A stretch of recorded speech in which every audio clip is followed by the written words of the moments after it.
Alam niyo ba, Nay, kung saan galing yung bulaklak na yan? Anong halaman? Ngayon lang ako nakakita ng ganito eh.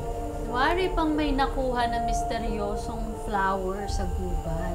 Pero ang totoo, flower ni Amira ang hinanap ni Alex. Rose!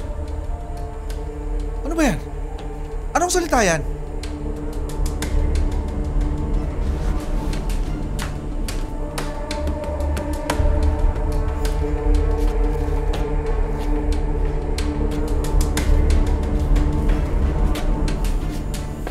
Kalimutan niyo yung sinabi ni Rose na yan, ha?